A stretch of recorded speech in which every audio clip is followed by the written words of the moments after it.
Hi guys, welcome back to Tutorial Millennials channel. In today's video, I'm going to show you how to clear your history on Safari on your iPhone. So first you go to Safari and then you tap on the book icon below, and then tap on the time icon, and then on the very bottom right it says clear.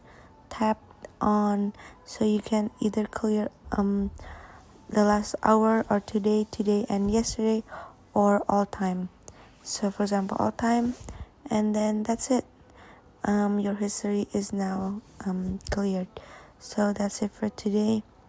I hope this video is useful, and thank you for watching.